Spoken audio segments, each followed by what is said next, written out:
Memang hari ini Bible Class spesial lagi ya. Ada WA. Ini saya kopas ya. Apa pengertian metanoia dari sudut pandang kerohanian secara mendalam? Mengagetkan saudara ya. Kalau yang tanya itu mahasiswa teologi ya, Bu Hani, Seva, ya wajar. Tapi yang tanya orang yang nggak pernah sekolah Alkitab, orang yang ya tapi seorang bapak yang sudah bekerja, yang sudah punya gelar S1. Wow, saya pikir jawabannya panjang. Gini aja saya jawab di Bible Class, nanti kamu lihat di situ ya. Nah, memang jawabannya sederhana ya. Kalau dengar metanoia, itu toko buku. Memang dipakai namanya toko buku saudara ya. Metanoia itu secara sederhana dipahami pertobatan. Jadi kalau ditanya bahasa ringkas sederhananya metanoia itu apa? Oh, itu dipakai dalam Alkitab untuk istilah pertobatan. Oke. Tapi kan tidak menjawab pertanyaan ya, mendalam ya. Makanya saya katakan istilah pertobatan itu kurang lengkap Ferguson. Nah gitu. Jadi mesti tahu kira-kira metanoia ini dalam Alkitab kita Perjanjian Baru, pertobatan yang dipakai istilah pertobatan itu apa sih itu? Jadi mau enggak mau ini yang mempengaruhi hidup kita ya, mempengaruhi hidup kita. Nah, bicara soal pertobatan, siapa yang ngajar? Alkitab. Lalu ingat ya, gereja, pemimpin-pemimpin gereja mengajar tentang metanoia itu, mengajar tentang pertobatan. Nah, jadi mau enggak mau kita melihat dari sejarah, belajar memahami doktrin awal sejarah gereja sampai sekarang.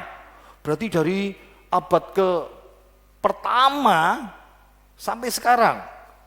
Sekarang disebut abad ke-21 ya. Nah, hampir semua teolog setuju, sependapat. Pertobatan itu penting ya. Metanoia itu penting. Supaya apa? Selamat dari neraka. Jadi Alkitab mengatakan syarat yang harus dilakukan seseorang untuk bisa masuk surga dari tanggung jawab manusia ini adalah kita harus bertobat. Simple. Tapi masalahnya doktrinnya beda-beda. Ini masalahnya. Jadi mesti dipahami ya. Saya mau bagi doktrin ini dari 21 abad ini dibagi dua. Pangandangan yang pertama di awal masa gereja. Di awal masa gereja sampai abad 15 namanya masa reformasi. Nah, sebetulnya ingat ya, Tuhan Yesus ngajar. Habis Tuhan Yesus ngajar murid-muridnya, murid-murid mengajar. Murid-murid punya murid-murid, punya bapak gereja. Nah, cukup mengherankan generasi sesudah para rasul bengkok, ngajarnya salah. Ingat ya, Yesus ngajarnya betul, pasti betul. Yesus ngajar murid betul.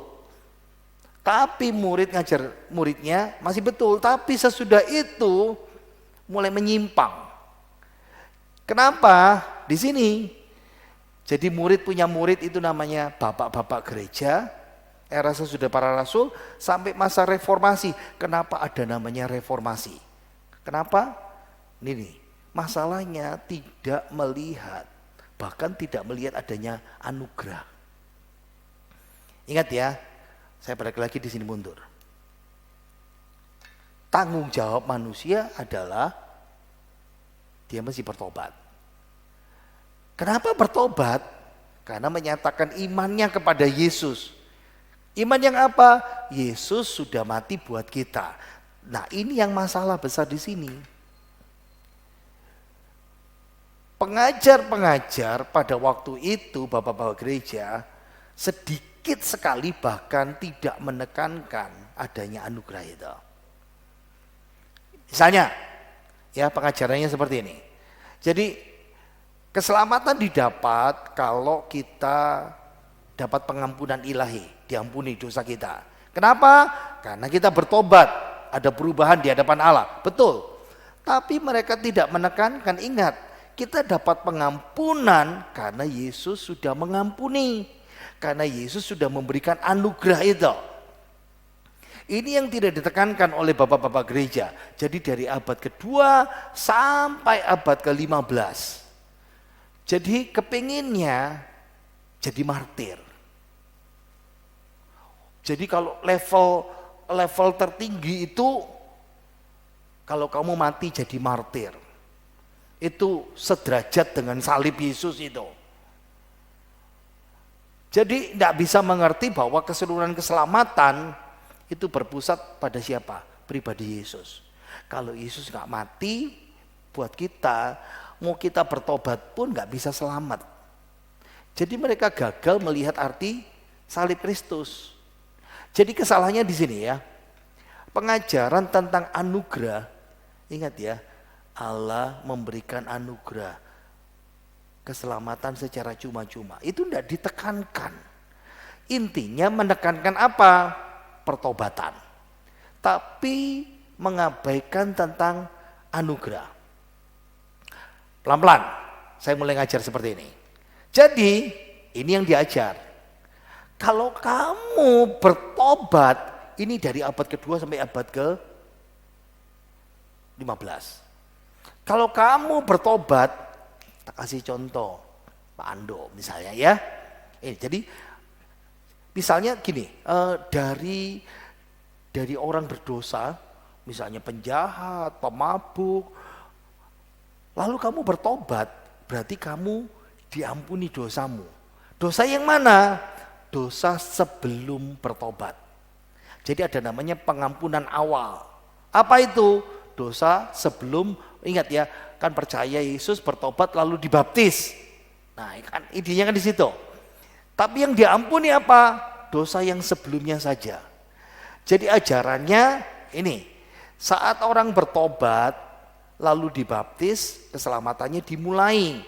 Dia jadi orang Kristen baru. Ini betul, tidak salah.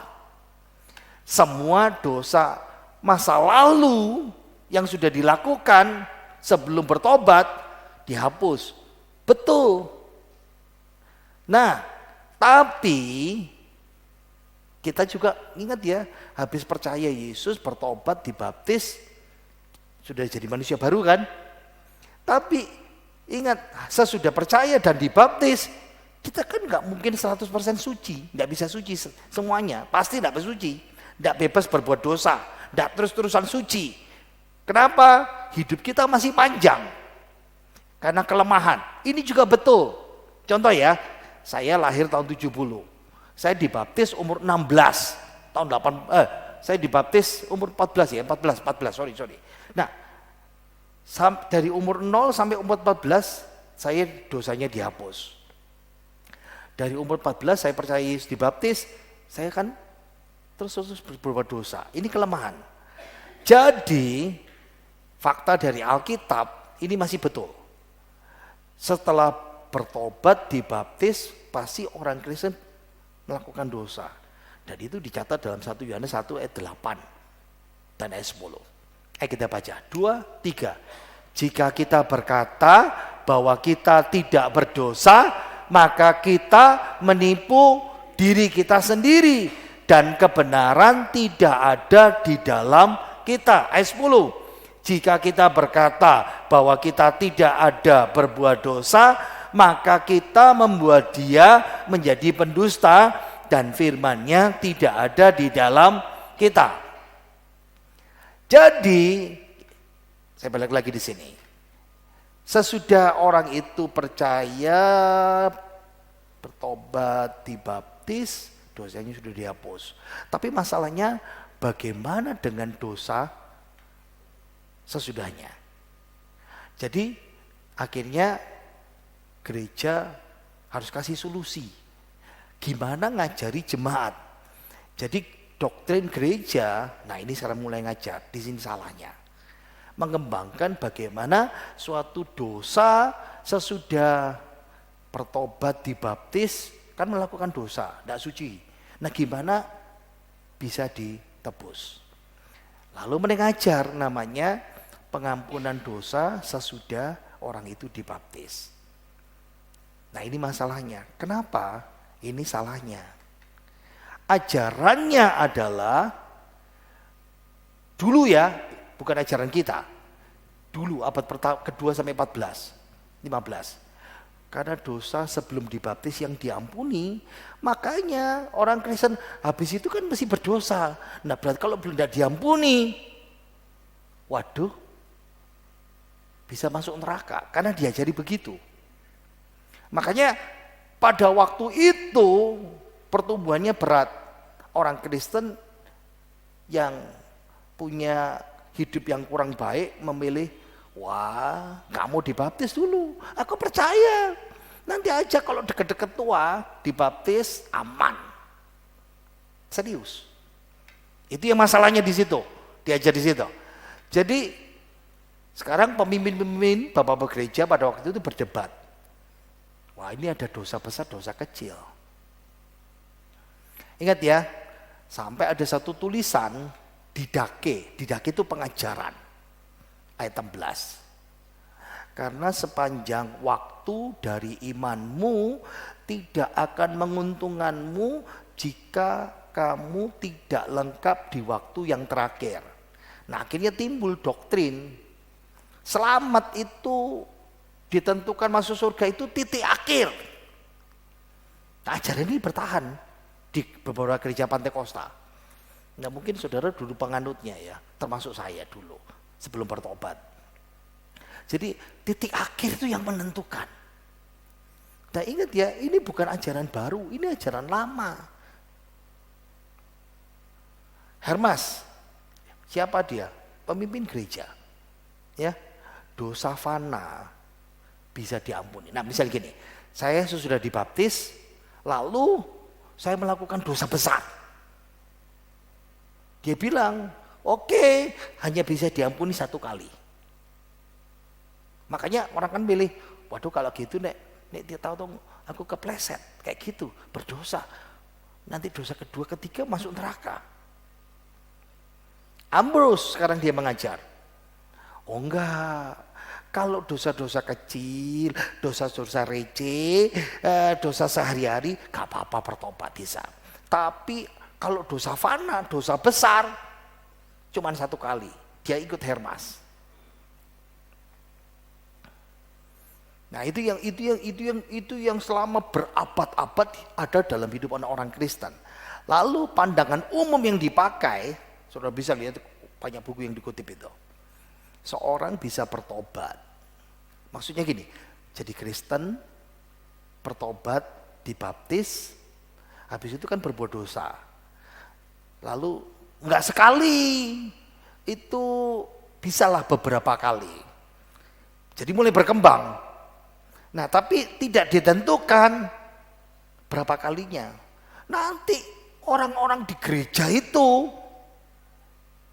kalau dibilang, loh itu pendeta itu bilang 10 kali, loh orang itu 12 kali, orang itu 6 kali. Jadi ngitung, aman, berdosa sekali, masih ada 2 kali, masih ada bonus 5 kali. Serius. Jadi yang satu bilang 1, yang satu bilang 2-3 kali, yang satu bisa beberapa kali, nggak jelas. Makanya akibatnya banyak orang Kristen nggak mau dibaptis. Tanda pertobatan. Karena takut habis dibaptis nggak bisa diampuni, lalu nggak bisa masuk surga. Paham ya? Jadi beruntung saudara jadi orang Kristen abad sekarang ini. Di abad kelima gereja bahkan mulai tidak takut. Boleh, tidak apa-apa. Bisa diampuni tanpa batas. Ini tulisan Jerome, abad keempat ya, tahun 393. Jerome melawan Jovinian. Ini apologet. Ada dosa ringan, dosa berat. Nah, makanya lalu ada doktrin kan sampai sekarang bertahan. Ada dosa besar, dosa kecil. Tidak ada, semua dosa itu sama. Dia bilang gini, itu ada yang hutang 10.000 talenta, itu dosa berat. Tapi ada dosa yang kecil, 100 dinar. Tidak berarti sehari-hari. Kalau kita memohon pengampunan untuk dosa kecil, bisa diampuni. Tapi kalau dosa besar, wah kayaknya nggak mungkin bisa diampuni. Itu pengajaran. Ngeri saudara. Nah kalau ini bicara perseverance, ketekunan orang percaya. Dan itu yang menjadi pengajaran dari abad ke-5 sampai sekarang dipegang orang Katolik. Orang percaya bisa kehilangan keselamatan kalau melakukan dosa besar atau dosa berat. Makanya itu dianut oleh Katolik, orang Ortodok, John Wesley, Nasaren, Metodis, Armenian. Armenian itu siapa? Kelompoknya orang Pantekosta. Makanya latar belakang orang Pantekosta nggak ada tuh sekali selamat tetap selamat. Selamatan itu bisa hilang. Itu masalahnya di situ. Dari mana sumbernya? Dari Katolik. Harus paham itu. Ya, yang ngajar dasarnya seperti itu. Saya pikir yang tanya ini kok ngerti ya? Mungkin dia baca-baca sedikit ya. Perlu diajar juga sama jemaat. Oke, saya bagi. Jadi ada namanya mortal sin atau dosa berat. Apa itu? Dosa yang melawan hukum Allah. Ini doktrin loh ya, bukan apa kata Alkitab. Doktrin yang diajarkan. Itu menghancurkan anugerah Allah dalam hati dan memutuskan hubungan. Tapi ada venial sin atau dosa ringan. Ya dosa receh ini tadi dalam. Nggak bisa kehilangan keselamatan. Lalu ditanya, lalu dosa berat itu apa? Ini. Dosa berat yang mematikan, nanti saya kasih tahu. Orang itu tahu itu berdosa, tapi masih dilakukan. Saya mau tanya, dosa kecil, ayo, bohong. Saudara tahu enggak itu bohong? Halo? Ojo pepot tak saudara? Saudara tahu itu bohong? Kalau saudara bohong, betul ya? Pengetahuan penuh kan, ngerti kan? Tapi masih dilakukan kan? Waduh, ngeri kan? Dilakukan secara sukarela. No, tapi untung. Nah, ajarannya seperti ini. Kok macet? Dia apa? Saya keluarkan semuanya saya. Kalau murtad, nah ini ya. Kalau membunuh atau bunuh diri, makanya kalau saudara ingat 2019 waktu ada pendeta bunuh diri di Amerika, lalu saya khotbah tentang bunuh diri kan. Lalu kalau orang berzina, ini dosa berat katanya. Aborsi, birth control, itu zaman dulu ada namanya birth control. Nah, kalau sekarang bilang KB, tapi dulu kan tidak ada KB. Nah kayak gini lah ceritanya. Itu loh onan, ya ingat ya, onan disuruh kawin levirat, tapi dia membuang air maninya keluar. Nah itu. Nah zaman dulu kan itu kan bagian dari birth control seperti itu. Melakukan seks sebelum pernikahan atau melanggar 10 tita. Makanya ini kesimpulan dari abad ke-2 sampai 15 lebih gampang masuk gereja pertama kali tobat daripada setelah masuk gereja lalu berdosa balik lagi. Gak bisa. Jadi harus tahu ya. Oke, balik lagi saya terangkan. Jadi orang Kristen abad ke-2 sampai 15 kalau sudah terlanjur dibaptis. Makanya mereka pilih wilayah terakhir kan, mau mati, mau dibaptis. Iya nek dibaptis, mengki gitu terus plus belum dibaptis, ngerasa nongkon gitu kan.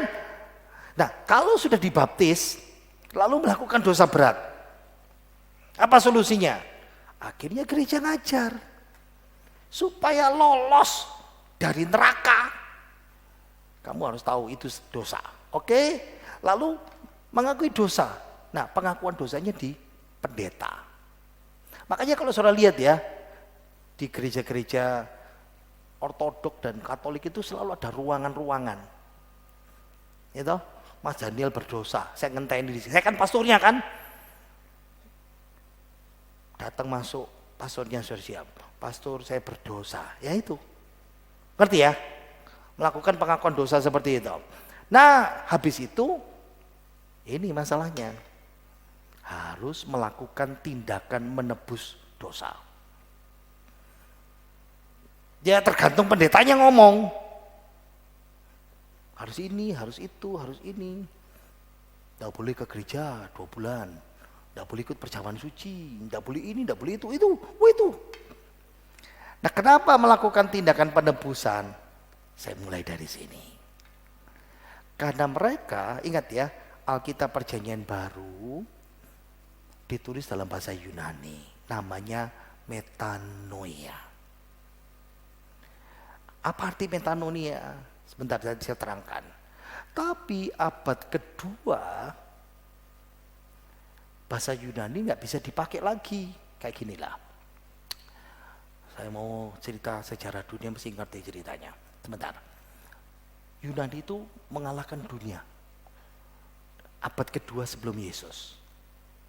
Hampir 1/4 dunia, Eropa, Asia dikuasai sama Yunani. Afrika. Bahasa Yunani bahasa internasional.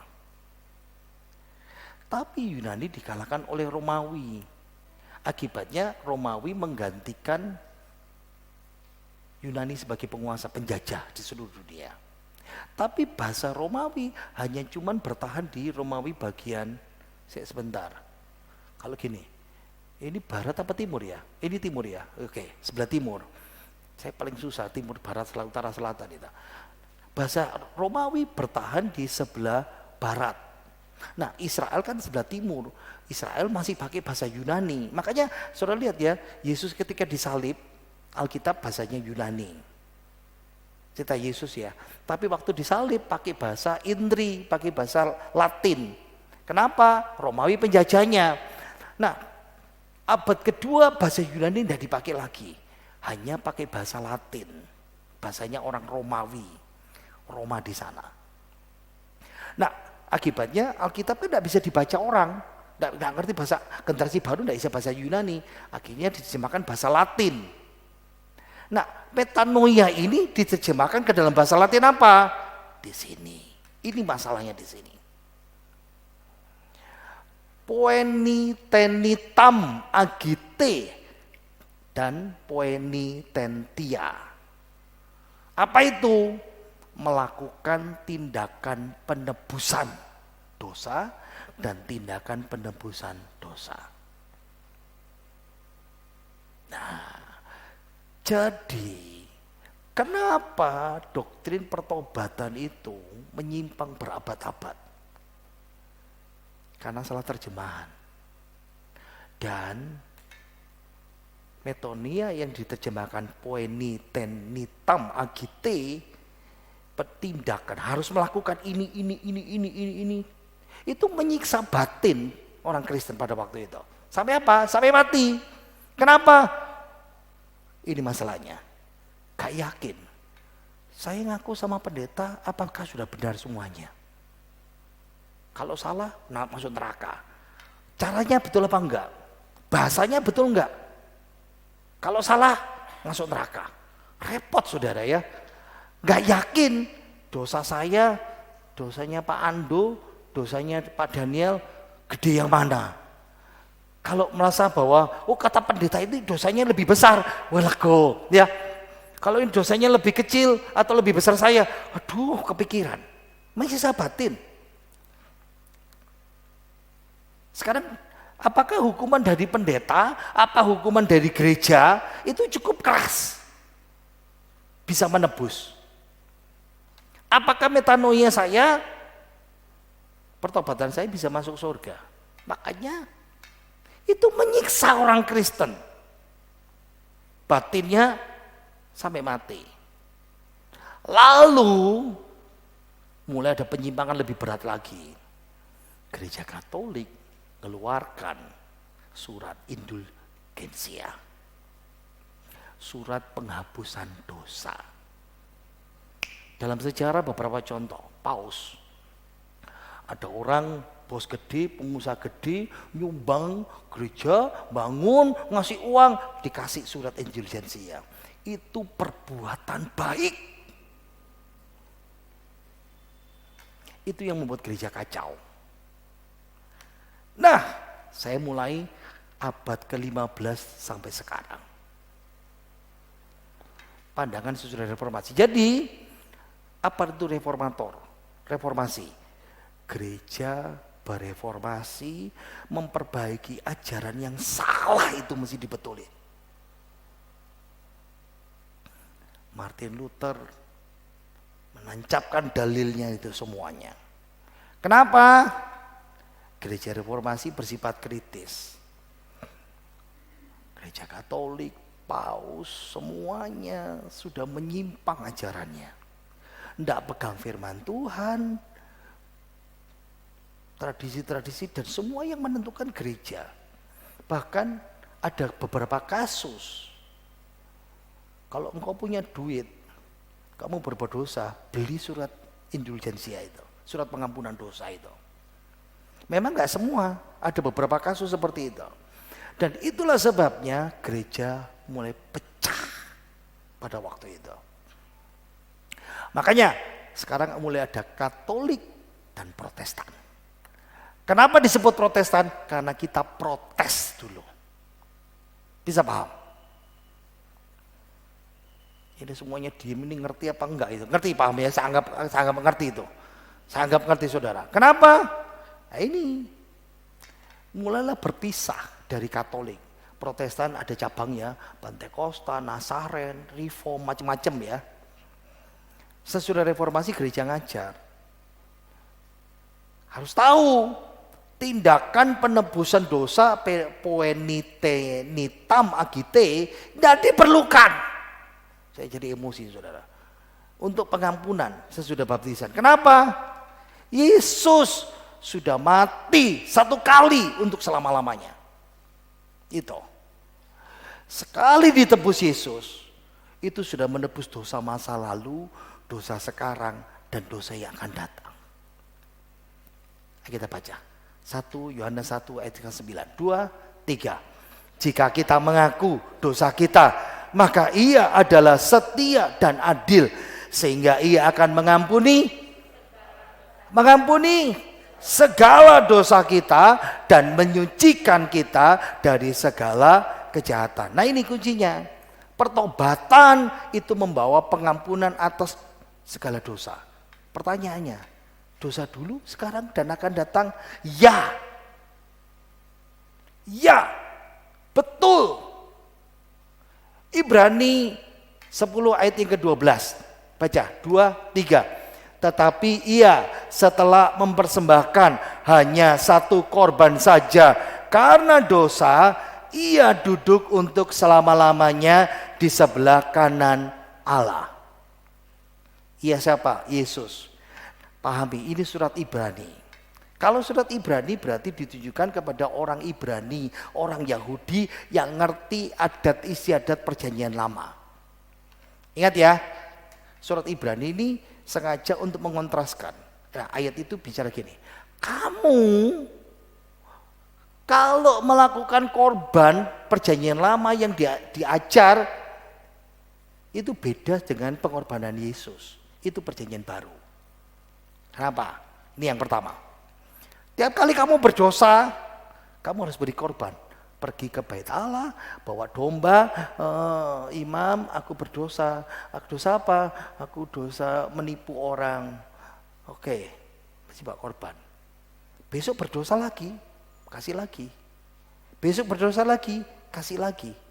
Dan ingat, sekarang saya bawa korban. Korban yang saya punyai itu hanya untuk menutupi dosa yang sudah dilakukan. Dan itu hanya nutup, bukan menghapus. Tiap kali berdosa kamu mesti bikin korban. Tiap kali berdosa kamu harus bikin korban. Tapi beda dengan Yesus. Yesus hanya perlu satu kali mempersembahkan dirinya, bukan domba, darahnya. Untuk semua orang di sepanjang waktu. Wow. Saya balik lagi ayatnya, harus paham itu. 2, 3. Tetapi ia setelah mempersembahkan hanya satu korban saja karena dosa, ia duduk untuk selama-lamanya di sebelah kanan Allah. Imam di bait Allah, tidak ada, di bait Allah itu tidak ada kursi kayak kita. Kursi itu tidak ada. Tidak ada satu kursi pun di bait Allah. Tapi di sini Yesus tidak bawa domba, dia bawa darahnya sendiri. Mati di salib buat kita. Cukup satu kali dan setelah itu dia duduk, selesai. Sempurna. Jadi darah Yesus harus dipahami seperti itu ya. Yesus satu kali. Jadi kalau darah Yesus tidak menghapus dosa dulu, sekarang dan akan datang, berarti tidak ada bedanya dengan perjanjian lama. Mesti dipahami. Lalu ada pertanyaan, saya sedikit lagi nih, melenceng ya. Lalu ada tanya, loh kalau harus mengakui dosa, mengapa kita harus mengakui dosa? Katanya Tuhan sudah ngampuni dosa dulu, sekarang dan sampai mati saya mati. Ingat ya, perintah mengakui dosa itu tidak hanya berlaku waktu awal kita bertobat. Harus dilakukan terus menerus. Bukan untuk diselamatkan, untuk dipulihkan Tuhan. Nah, kebutuhan kita juga minta Tuhan mengampuni. Matius 6 ayat 12. Dan ampunilah kesalahan kami seperti kami juga mengampuni orang yang bersalah kepada kami. Dosa kita sendiri, dosa orang lain. Dan ingat, kalau tidak ngampuni, berkat kita, keluarga kita, gereja kita, komunitas kita terhambat. Apalagi berkat itu juga terhambat. Ya, pengakuan dosa itu membawa berkat. Menutupi dosa menghalangi persekutuan dengan Tuhan. Balik lagi. Sekarang mulai diajar. Apa itu metanoia? Apa itu pertobatan? Di sini. Kisah Rasul pasal 3 itu khotbah saya yang terakhir kemarin. Ya, waktu Pentakosta. 2, 3. Karena itu sadarlah dan bertobatlah supaya dosamu dihapuskan. Itu ceritanya sesudah Petrus dan Yohanes menyembuhkan orang yang kemarin klip itu ya, lumpuh sejak lahir lalu masuk, dan Petrus Yohanes masuk jadi sarana. Orang lain lihat lalu Petrus berkhotbah. Karena itu bertobatlah. Apa itu bertobat? Metanoia, berubah pikiran. Titik itu saja. Gini, Alkitab kita itu bahasa Yunani. Nah, bahasa Yunani itu ada namanya Yunani klasik itu. Jadi penggunaan kata metanoia di luar Alkitab itu semuanya berubah pikiran. Kenapa? Ingat ya, orang Yahudi tahu Yesus. Tahu cerita tentang Yesus, tapi menolak Yesus. Bertobatlah, berubahlah pikiranmu tentang Yesus. Kenapa? Karena dipikir Yesus bukan Mesias, karena dipikir Yesus bukan juru selamat, karena Yesus dipikir hanya tukang kayu. Jadi metanoia itu perubahan pikiran tentang Kristus yang diperlukan untuk keselamatan kekal. Itu saja. Jadi harus dipahami ya, kalau saudara masih gayanya zaman dulu, nah itu masalah besar. Ingat ya, Alkitab mengajar seperti itu. Jadi panggilan untuk berubah pikiran kita, metanoia tentang Kristus itu identik dengan panggilan kita beriman kepada Yesus. Pelan-pelan, tinggal beberapa klip saja. Jadi metanoia, perubahan pikiran, orang berdosa secara sukarela berpaling dari dosanya, meninggalkan dosa dan beriman kepada Kristus. Tindakannya dua hal. Satu, bertobat. Yang kedua, beriman kepada Yesus. Ya. Pertobatan kalau dari pandang sudut Allah yang kerjakan namanya lahir baru. Tapi tanggung jawab manusia ini namanya perpalingan. Kita berpaling pada Allah. Kenapa kita berpaling? Karena kita bertobat, tanggung jawab kita. Tapi di saat itu Allah melahirkan kita kembali. Harus paham seperti itu. Jadi gambarannya sama ya. Ada dua segi antara dosa dan iman. Nah, apa saja yang dilibatkan waktu bertobat? Pikirannya, perasaannya, dan kemauannya. Yang pertama kemauan ya. Sekarang intelektualnya. Ya itu dosa. Itu salah. Pengakuan dosanya, aku orang berdosa Tuhan. Lalu mulai mau bertobat. Pertobatan sejati. Bukan karena takut hukuman. Seperti abad-abad yang lalu. Setelah ngerti intelektualnya, emosinya jalan. Tahu sedih itu sedih ya. Allah itu benci dosa. Allah itu tidak benci kita. Allah benci dosa kita. Hati yang hancur. Ya. Nah, masalahnya Yudas itu cuma sampai di sini. Aku salah, aku jual Yesus. Lalu bunuh diri. Tidak. Harus mau. Saya balik lagi. 3 unsur ya. Tahu dia salah, emosinya dia nangis, tapi dia harus kembali kepada Yesus. Nah masalahnya Yudas nggak kembali, ya. Dan masalahnya, ini gereja Pantai Kosta fokusnya di sini. Kenapa? Lihat orang maju ke depan, altar call, mewek gitu, bertobat wong iki, bertobat iki, nggak bisa. Kalau cuma mewek, semua orang bisa mewek saudara. Betul nggak? Harus ada unsur ini. Mau kembali sama Tuhan. Iya Pak, aku salah. Bener. Tapi gak balik. Kaspo ini bujuan ini. Mungkin kita kalau pikir gitu ya. Nggak mau kembali sama Tuhan. Tetap pengen gelibet sama dosanya. Pikiran, perasaan, kemauan. Ingat ya, pertobatan saja nggak cukup. Perlu sisi iman kepada Yesus. Nah, itu yang menyebabkan kenapa? Ingat ya, agama-agama dunia berhenti sampai di sini. Tahu dosa, nyeseli dosa, ya, meninggalkan dosa betul. Selamat enggak? Karena enggak pergi Yesus. Dan yang membedakan saudara dan saya, ingat, apa perpalingan? Metanoia. Berubah pikiran tentang Yesus.